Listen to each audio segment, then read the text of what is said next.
Welcome back. Well, you joined me taking a look at another Ford Vax book. So this is the 1988 binder.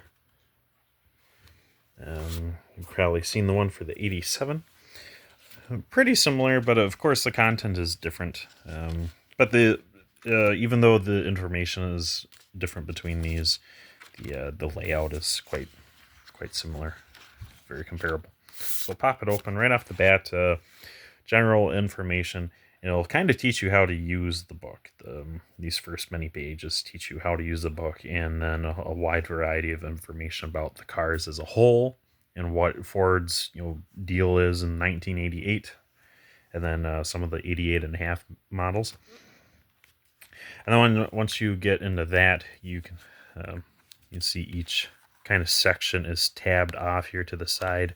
Some of it's straight up information, like you saw the general information and safety.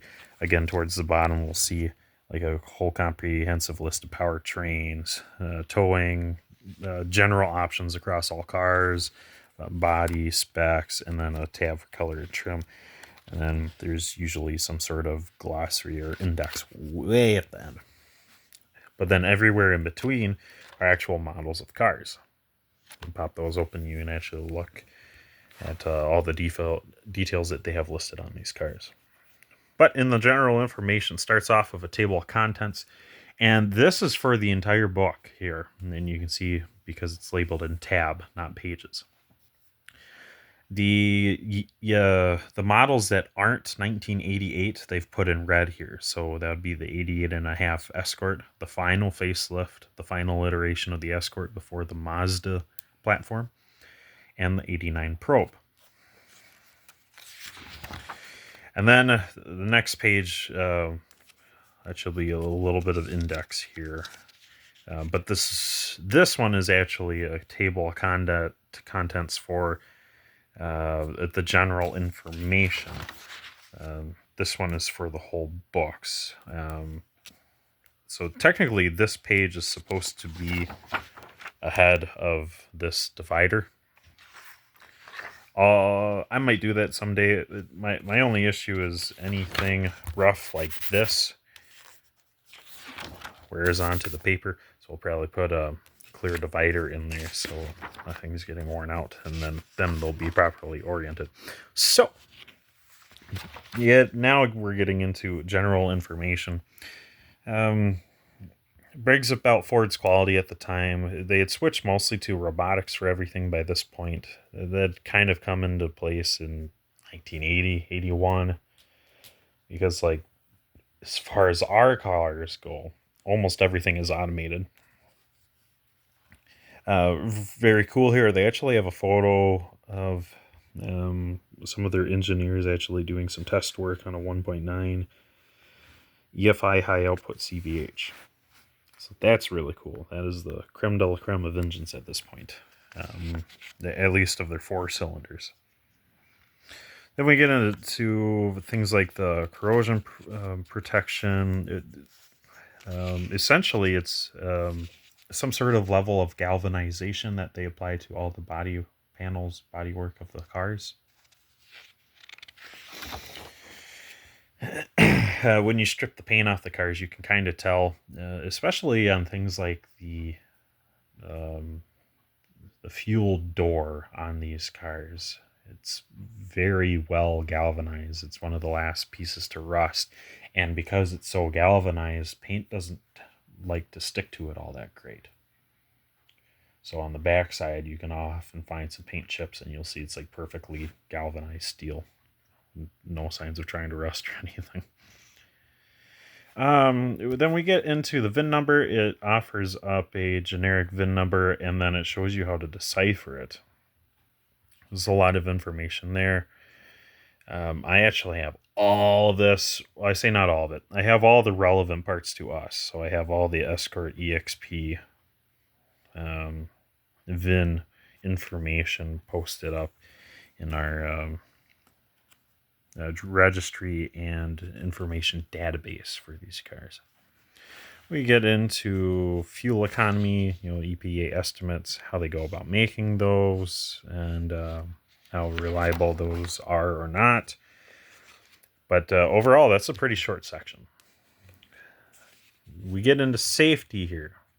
Now, this isn't like user operation. It's more along the lines of seatbelts. Because at this point in time, all of our cars, the Escorts, the EXP never changed in this regard, but all the Escorts had switched to automated belts. And it talks about it, displays it some. And when you get in the car, this is the arrangement you'll find. The seatbelt is kind of like slashed in at an angle across the steering wheel, but after you step in, close the door, put the key in the ignition, it rolls up the A-pillar, and the belt gets secured about your shoulders. And it talks about the airbag system, which is fairly new development. In 1988, 1989, it had finally kind of been standardized across most of Ford's cars. I say most. It's been standardized across the big ones, the Taurus, for instance. All the affected cars will have the larger steering wheel. What the 1990 police interceptors would have. Then we have things like child locks that had at this point finally been implemented in Escorts. Child safety seats offered by Ford. And then just like that, we're into the cars. So we're going to skip ahead a few tabs and get into the nitty-gritty of what's relevant to us. So that means even skipping over the Taurus and Tempo for now. So 1988 Escort. Now, at this point in time, if you're kind of new to how Ford operates in 1987 through 1988 and a half, Ford lumps the EXP in with the Escort name at this point in time. So, as you go here, you'll be saying, well, where's the EXP? Don't worry, it's in here, I assure you. Otherwise, I would have no interest in this book. So as we pop it open, you see they lump the EXP in with the Escort in one of two ways. One in body style, being a two-door hatchback, and then two is kind of like a trim level between the GL and the GT. Kind of weird, because at this point in time, there's no longer a sport coupe option for the EXP. When you buy an EXP, all you're getting is the luxury coupe. Now, there are a few sport amenities depending on the year of EXP you're getting, a model year, because there is an 88 and a half in here that we'll talk about in a little bit. But for the most part, it's just a luxury car. You're not getting the 110 horsepower engine, but you are still getting the 5-speed. You're getting more posh seats, things like that. Center console becomes a little bit more rare, yada yada. So in all these car categories, here's what you get. First off, there's an overview. It kind of talks about the car as a whole. If we were looking at a Crown Victoria, it would be talking about how the size, the towing, the various powertrain accompaniments underneath the hood, because there's a lot of options with that. There's a lot of interior options in that car. These cars are more economical, obviously, so they focus on that. Then they talk about what is new, and this is very fascinating, especially when you have a bunch of these books that have this what's new for this year section, because you can actually see a lot of small to large changes come and go. One of the large changes, EXP Sport Coupe deleted. One of the other largest changes, 2-liter diesel engine deleted. So that was only in Escorts and Lynx, and only from 84 to 87. For 88, like this book indicates, gone, long gone. Exterior changes, small difference here. EXP luxury coupes are now come standard with 14-inch polycast wheels. So these would be the Tempo wheels, the wheels that look like an 80s Corvette wheel, those kind of turbine-looking things. They're called polycast because it's a steel rim, but the decorative surface is some sort of hybrid rubber plastic kind of thing. And then we talk about our options that have been added or changed, tweaked at all. There is now an automatic transmission available on the Pony trim level. the lowest form of Escort. Because if you remember in our 87 book, they had revised all these trim levels. Well, so now that there's not even a base Escort, it's an Escort pony. And if you don't have that, you have a GL or a GT. At least it lists each of those, and you'll never see a pony 4-door or a pony wagon. No existe. And we get into the standard features here. So it's a kind of shootout between all the body styles, trim levels. And throughout this whole thing, you'll see the EXP on the far right. Kind of like EXPs of olds, it holds a lot of cards. It holds a lot of special features that the other cards wouldn't have as standard. Meaning, sure, you could have a very well optioned GL 2-door, 4-door that shares a lot of features with an EXP. But if you had a pony Escort, there's a good list on stuff you're missing out on. Some of it's very minor things, but as you go back older and older, like the 82 and 83 EXPs were quite loaded in comparison to the Escorts. But at this point in time, Ford is consolidating everything. Because if you're able to make everything on the same production line the same, then what happens is removing those features add cost. Just as much it would be adding extra features would add extra cost. If you can kind of spread that gap, you're tightening the bell curve. So you're saving money on both your front and the consumer end of things. We're getting towards the end of the standard equipment as we get into the engines and transmissions. Note how on the EFI high output you will not see an automatic option here, and maybe it notes that as a new change, but they do have a new change to axle ratios depending on what kind of altitude option you have. But in the prior year, 87, I think it was either 86 or 87, you could actually get the GT with an automatic, and only I think 7 cars were made that way. Crazy rare, man. Now we finally reach our tires and wheels.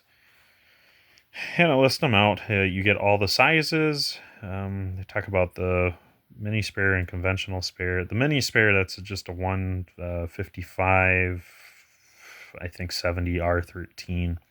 So it is the base level wheel. It is the pony wheel, like the actual stamp steel wheel, but painted black, and they put a 155 Econo spare chunk of rubber on it.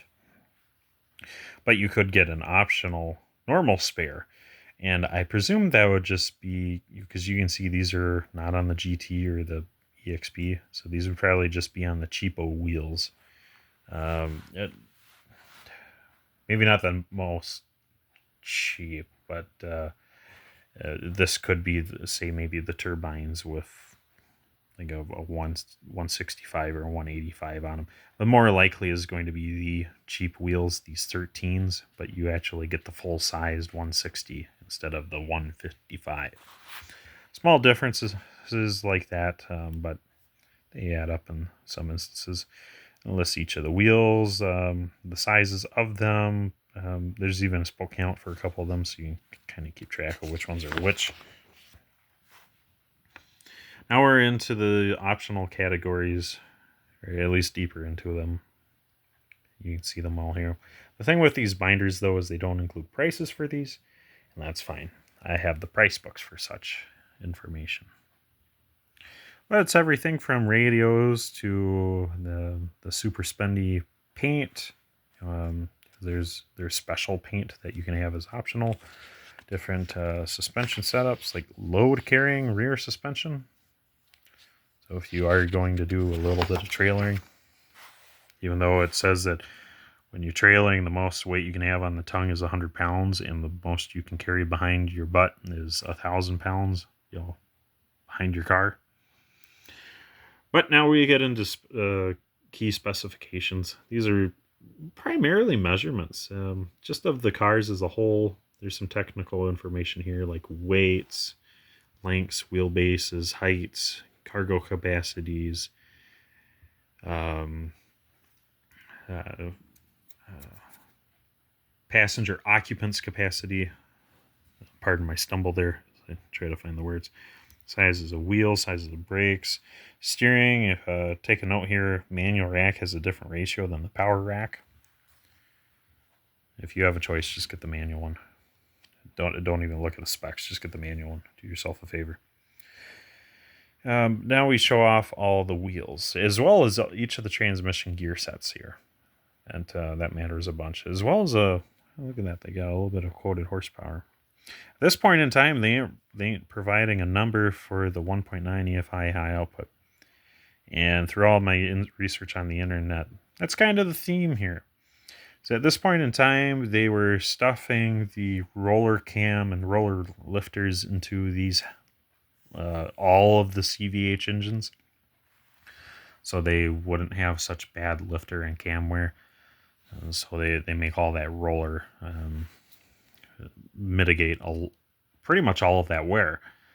But by doing so, they changed the cam profile on this 1.9 EFI high output, and it makes a buttload more power now. This number would be a 115 instead of 108 or 110. And then this one would be, I think, 115 to 120 versus the 105, I think it was, maybe still 110.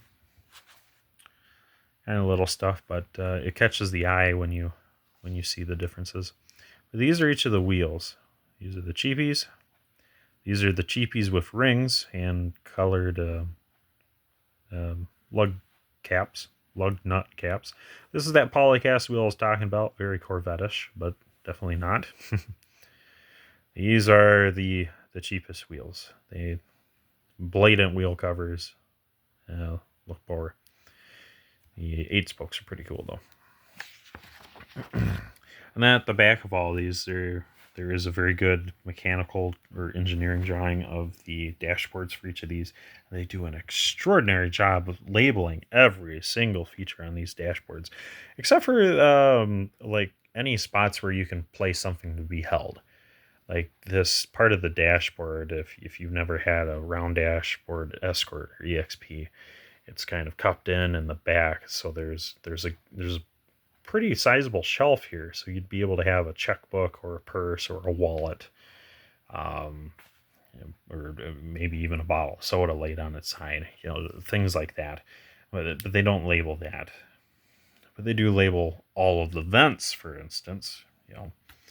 They also label some of the hidden things, like this 21. That would be the rear hatch release, depending if your car actually has that or not. Down below, they also cover the information on the lower instrument cluster. And these do vary. Not all cars will actually have this lower cluster, and when they do, not all of them will have these, we'll say, idiot lights. Most of the EXPs won't have this at all. They'll have just like an empty compartment or extra gauges if you have an early one. We'll skip ahead again. We'll go right past the Festiva and into the 88.5 Escort. So this is the final iteration of the car. They had rounded off a lot of parts of it. They completely changed almost the entire car. We'll count through that in a minute. So here, we'll give an overview. The 88.5 Escort features a moderate upgrading to the Escort body styles. Appearance changes essentially build on the styling theme introduced in 85.5. This is where they made the whole front end smoothed over. They had got rid of the recessed headlights, the intricate grille, things like that reduce aerodynamics. Revisions are concentrated primarily on the sedan rear ends and result in a substantially altered exterior appearance that keeps the Escort in place with the other C-Class entries. So if you've never seen one of these cars, an 88.5, in person, you could see one of these in a photograph online and you'd think, oh yeah, that's a 86 on up Escort. Yeah, I get that, But when you see them side by side, even in very decent photos, there's some huge differences to the point where what actually happened is from 81 to 85, there was that car. Then they changed it for 86 through 88. From 86 to 88, the entire car is the same, except for the bumpers are slightly different. So we're not going to count that. But the hood, the front fenders, the headlights and turn signals, and the grill. If you have a GT, okay, now we do have different bumpers on the GTs. But for the most part, the Escorts were the same except for those 4 parts. From 88 to 88 and a half, now those 4 parts are the only thing we've kept. We've changed the entire rest of the car, except for the doors. So we've changed. Let's keep track of this list here because it's all in here. We changed rear tail lights. We changed rear hatch. We changed every piece of glass on the back half of the car, except for the doors. And even in 1989 or 1990, we changed the windshield so it'd be gasketed. Okay, but we had also changed the fuel door. We had changed the rear quarters. We had changed out the bumpers completely. Now they're molded in and recessed. What else am I missing here? It's a pretty big list, and that's me. You're kind of looping a few into one. We changed the roof line. The wagon remains mostly unchanged, aside from the new bumpers. The 4 doors no longer share a rear hatch with the 2 doors. There's that. This and all that work in the back means that we've changed the cargo cover. We've changed all the interior plastics in the back half of that car. We had also changed the lock cylinders. And a few other things in the back I'm pretty sure I'm forgetting here. But, so with all that in mind, we've changed over 10 things on this new body style. Let's see what Ford brings up here. We changed the trim again. For reasons unknown, we changed GL to LX. That's indicated here. Exterior changes, yeah. The big list of stuff. Like, big list of stuff. Everything I had mentioned. The EXP had not changed, like, at all. The only change for the EXP is it now wears the GT grill and rocker skirts. It now wears the GT skirts. But on the luxury coupe, it also has the GT seats, depending on what colors you're getting. That's what makes the 88 and a half EXP stand out, is it's got a few of these GT appointments, despite not being one. More changes. The Pony now gets a 10-gallon tank. Woof. And a very tall final drive. Because keep this in mind, my 1982 EXP has a 405 final drive in the 4-speed. This one's a 2.85. And then, just like all of them, there's always a list of options added, options revised, options deleted. That's what this whole first page is always about in all these books here for each car model. And it talks about each trim level you can have on each of the cars now. And yep, this is fact. At this point in time, you no longer have a high-trimmed wagon or four-door sedan. You now just have the wagon or 4-door sedan, and they throw LX at it. But on the plain 2-door, they throw a Pony at it, so that everyone knows that you're skimping out. Now we're finally getting into standard equipment. The consolidation of stuff has gone forward as far as it can progress. So the EXP is now only meeting most of these other requirements, not exactly surpassing them. And in all these videos, I tried getting a slow rolled but very focused look on all these so that you can pause them in real time and enjoy them, utilize them to the max. Because Ford Heritage website does not have these yet. So far, they got most of their catalogs in English, Spanish, and French. but no literature like this. But maybe someday they will. But that was it for standard equipment. Suddenly we find ourselves at the powertrain tab or section. It goes along with the transmission and wheels. That is pretty much unchanged from the year prior.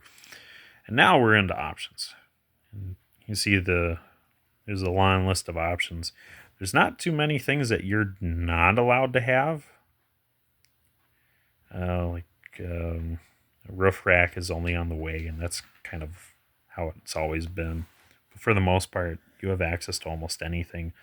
Unless you have a pony, then you're kind of immune to a lot of these fantastic improvements.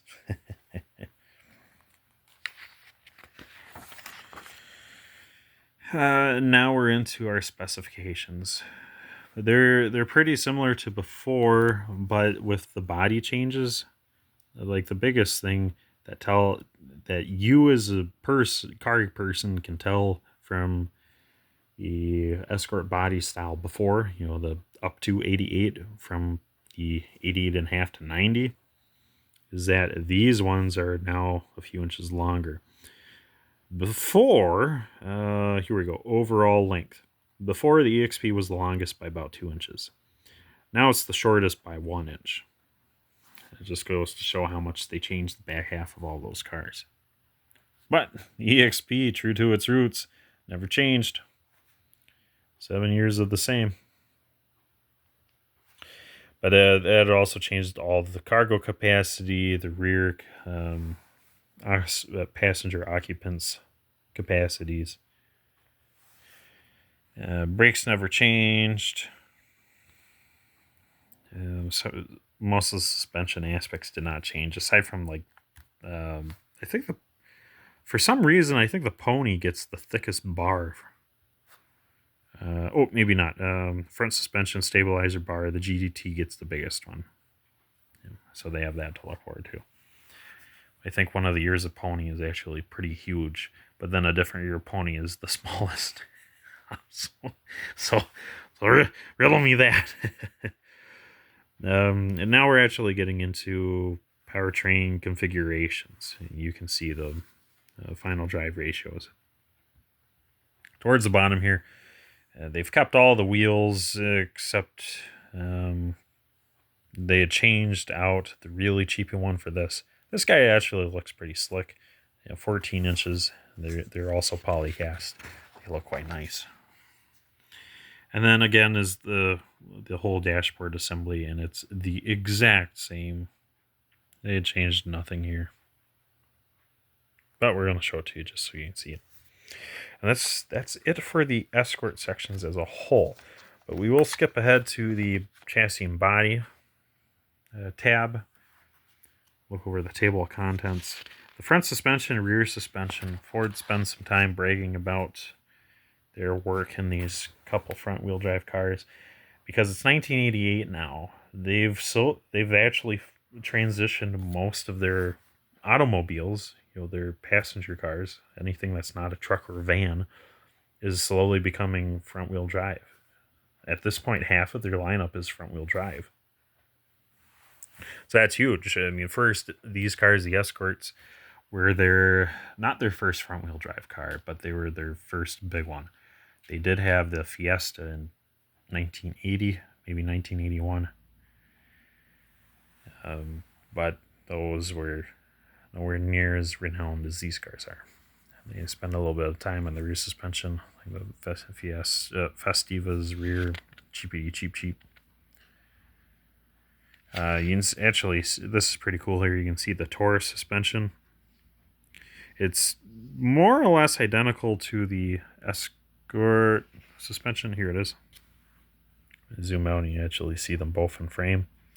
The Escort, so there's these unique looking control arms that the Taurus also has, but I think they're shaped just the tiniest bit different. And then there's a sway bar that goes from those all the way around, connecting them. On the Taurus, it separates things a little bit. They have the sway bar in the rear. That way, they call them tension struts, but they're essentially part of the control arms. They are trailing arms. They are trailing arms in this organization, because there is some issues with this setup. You can get some wild wheel hop depending on how you're driving. So a lot of the guys in the Europe Escorts, they do like halfway between this and halfway between that because of the constraints of the car, and by doing so, you're pretty close to this Taurus setup, which is pretty good handling for late 80s, especially front wheel drive. Back half of the car. This is the back half of the Escort and EXP, and they talk about some. That's the back half of the Tempo, and well, it doesn't say Taurus, but it's essentially the Taurus, because you can see them right here. Pretty much the main difference between the Tempo and the Taurus in the back is just the brakes. I mean, all of these control arms probably have a different part number, but in all practicality, the only difference is brakes. We'll go on a little bit here, unless we run across some Escorts. Just talk more about the body, the steering, aerodynamics. Because this is 1988. At this point, Ford has spent a whole lot of money on their Tauruses. For the first year of the Taurus, I think they had spent like $1 billion or $11 billion or maybe $3 billion in the R&D of the Taurus, just for the first year to come out. An absurd amount of money, but became the best-selling car of that year and decades after that. Here we kind of get into all options of all these cars. There's a giant index, and it labels almost every option roughly. So if you're looking for steering, you'll come into here. If you're looking for, let's say, mirrors, dual electric control, you go to 10 and you'll see pretty much all the mirrors. That's kind of how that works. And then it'll actually go list them out, talk about them. They'll right next to the name of the option, they'll tell you what cars they're available on, as well as giving you a decent photo of them, and then giving you a rundown of what they do and what the availability is, depending on what options you got in the car. Nothing too crazy, because it's we had covered pretty much all the options in the Escort category. But this is not the airbag steering wheel. You can see, because there's buttons right in the middle, there's no room to put an airbag in here. But if I run across it, I'll point it out. It doesn't look like we will. Next is trailer towing. Well, you imagine for our car, there's not going to be too much of that. So like I showed you, there was only 1,000 pounds of total towing capacity for our car, and only 100 pounds could be on the tongue. That's pretty much the setup right there, what you would be getting on an Escort, and a lot of the Tauruses, actually. And here's the cheat sheet on all the specs for anything involving towing, whether you're doing it aftermarket or factory, or dealer, I should say, even. 1.9 engine with the the ridiculous tall final drive, not recommended for trailer towing. Yeah, take note of that. And then it gives you some tips and trips, and please don't do this so people don't die, that kind of stuff. Color and trim. This is pretty much the last chapter of the whole thing.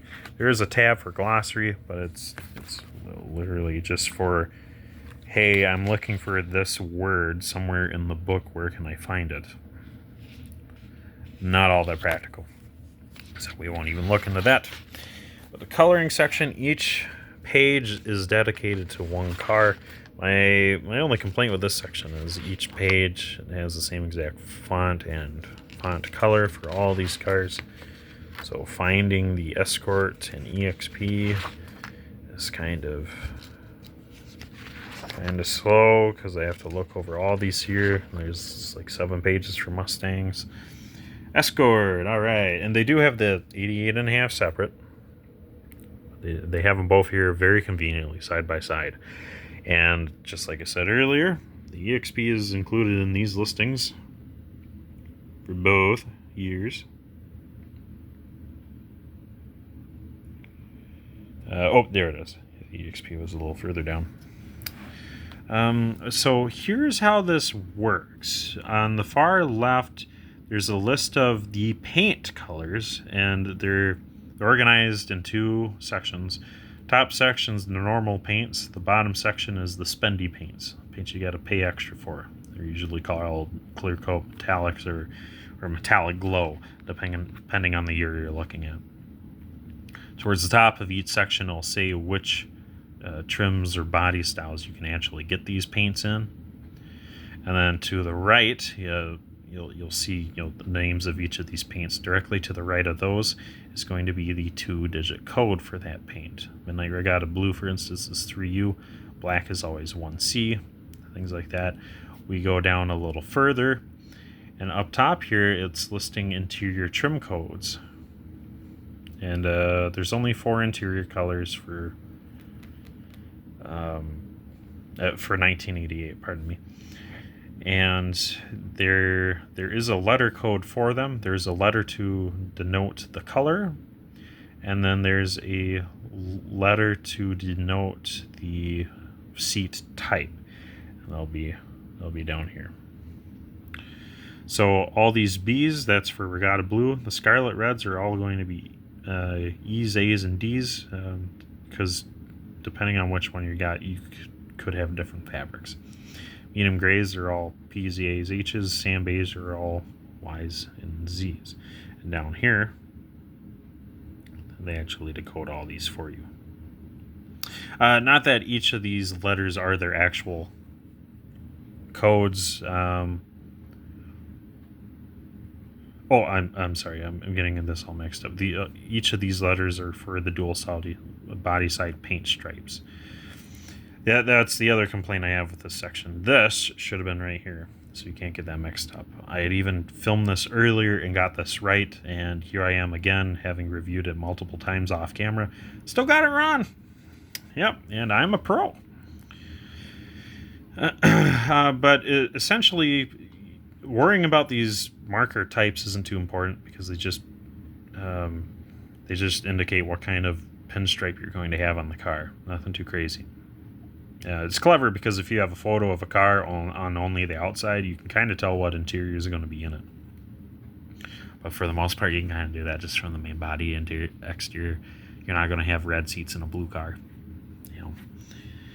But these are more or less just check marks for the colors. So like, what kind of interior color would I have in a red car?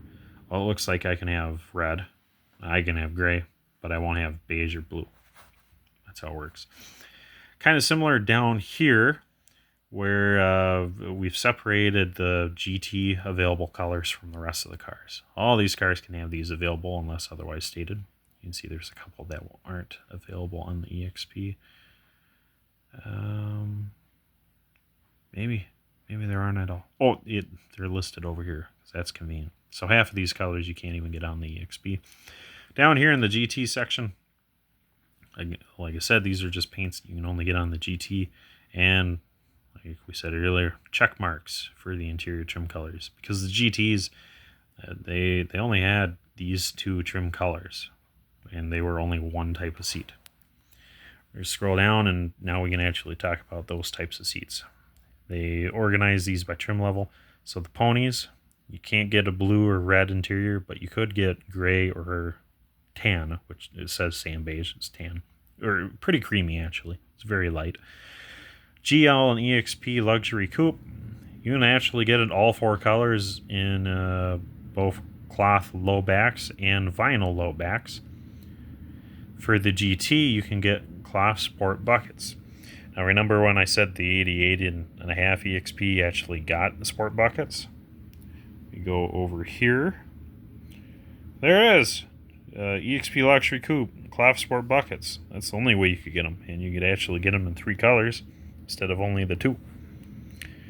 Then we talk about the 2-tone paint and the... So this would only be on the GL cars if you have... because normally the cars are all painted one color, unless you have like a GT, then sometimes the bottom will be a separate color. But some of these 2-tone cars, that bottom color will go all the way up to like the windows instead of only the bumper line. So sometimes it'll go almost all the way up the doors. And that's what these would be. Because if a car is exactly half blue and exactly half gray, well, is the car blue or gray? That's why they list those separate. Color and trim. Okay, yeah, so now we're at the 88.5 Escort. Most of the stuff is just carry over, and it would pretty much remain that way all the way until 1990. And it all works the same way I had mentioned off to the left. Pretty much the only difference here is that the EXP has different seats. And I think a couple exterior colors have changed.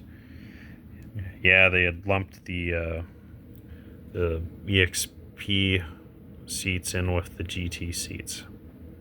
Because they took the luxury coupe and made it GT-ish, even though it mechanically wasn't. But interior-wise it was. But that's actually the whole deal. We're out of cars in this guy, and that's it. So, that's pretty much all there is to this. Now, there are binders similar to these out here, and it'll be like Ford Salesman or Ford Source Code or Comp Book. Some peculiar names. They're essentially just marketing books or marketing strategies on how to be selling these cars to consumers. When they ask questions, here's how you should be answering them. And here's a list of comparable cars that you should be comparing them to. And I haven't seen the insides of many of these binders, but I do have a couple loose pages from them. I'm hoping to get some more. But the binders themselves, I'm not too interested in them unless I can get them crazy cheap. These normal Carfax books, they're quite spendy because each year there were one of these, one for the trucks, and then there'd be some sort of comps binder, sometimes one for the cars, one for the trucks. So 4 binders in 1 year now. And then there would be an extra one, usually in a padded binder, and that would be for interior samples and exterior paint samples. So it would be like this, and how it listed out all the interior and exterior combos you could have. But there would actually be a little physical swatch of the actual fabric used in that interior. And you would also have a large, full colored, full clear coat swatch of paint available, that you could get available on the car too. Very cool books, but those are crazy spendy. Everyone wants about $100 a pop for those. These are, somewhere around the 50 to 90 mark, depending on the year. Some of them are rare, like 84 and 85 are very rare. So they're even higher. Everyone wants $100 or so for those. So if I can get those salesman source books, you'll see videos on those pop up, but don't expect them unless you can provide me one. These were enough money as they are, for me to go out and get extra. And there's not going to be very much entertaining content to those.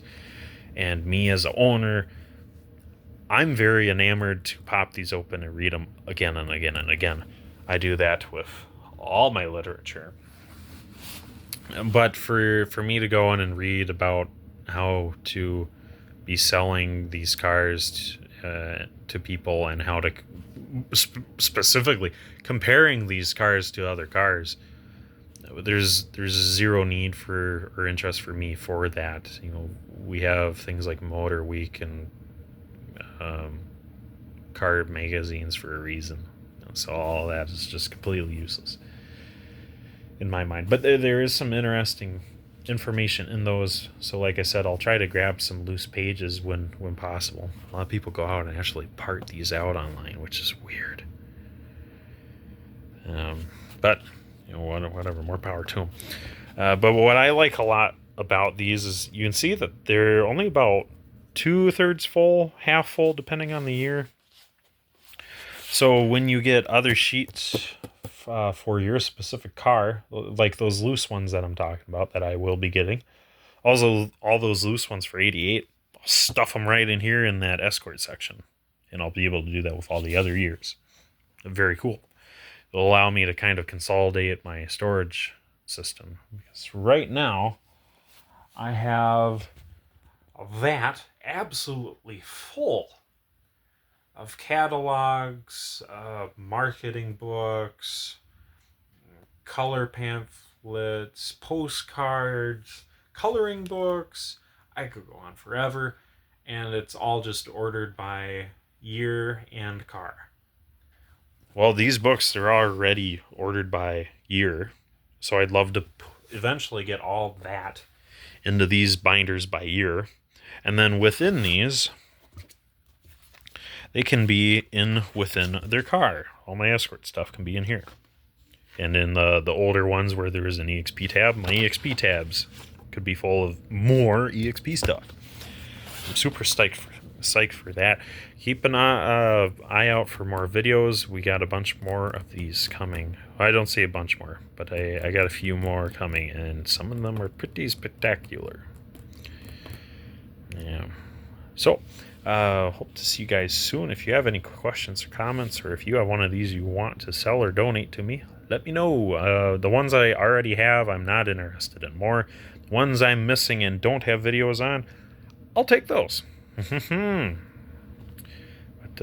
yeah, if you have some experience with this stuff, do please share. I'm curious what all you have for information. Some of these I'm sure are out there and actually have some extra sheets stuffed into them. That'd be pretty cool. Yeah, otherwise, we'll see you in the next one.